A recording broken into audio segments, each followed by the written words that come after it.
Saturday's 38-10 win over Indiana was one where the Buckeyes accomplished quite a bit.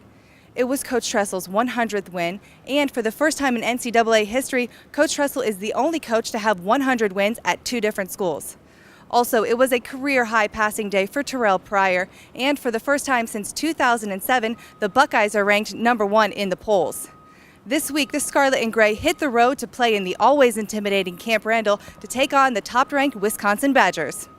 As you turn the page and get ready to go on the road again, hopefully we learned some lessons when we went on the road as to the difficulty of the task and just how good you have to be in every phase of the game. Wisconsin's very physical on both sides. Their offense gets a lot of publicity for being physical, and they are, but their defense is a physical bunch. 2 years ago, as a freshman, Pryor directed the final drive in Wisconsin that rallied the Buckeyes to a 20-17 win over the Badgers. The team remembers what it takes to get a win in this hostile environment. What's most critical is our readiness and our preparation, and then how we handle the adversity and how we handle the situation there. There'll be times when you can't hear. There'll be times when you're not in the same comfort zone as you are back in your own meeting rooms at halftime or whatever.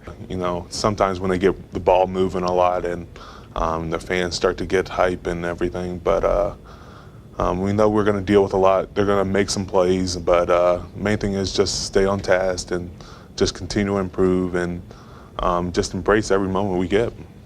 Against Indiana, the Buckeyes' defensive mission was to disrupt an offense that relied mainly on the passing game. Well, mission accomplished. Now the Buckeyes turn their attention to an offense that relies mostly on the running game and can do some damage with junior running back John Clay and freshman running back James White. Wisconsin is ranked 11th in the nation with yards gained on the ground per game with 240.8. I think they do things well. I think Miami was a great offensive line as well, and there's a couple teams that have really good players on the offensive line, but I think this is the most complete. They run so hard and finish blocks very well. There's some trees, and they get so much push. It's going to be critical for us to get that line of scrimmage on our side. I think their offense starts with the toughness that their quarterback shows. Their quarterback stands in there and holds that ball until the last second when the receiver is ready to break and runs when he has to run.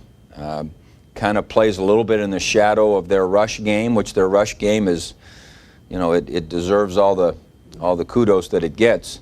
40-3 or something in the last X number of home games because they got good intention to smack you. The series between the Badgers and the Buckeyes dates all the way back to 1913, and since then, for games played in Madison, the Buckeyes lead the series 24-12-2. But with the way these Buckeyes have been preparing this week, they plan on making it 25-12-2. You can catch a Scarlet and Grey in action on ESPN, and it all starts at 7 p.m. on Saturday. That's all the time we have for this week's game preview. For Columbus Wire TV, I'm Ashley Ignelzi.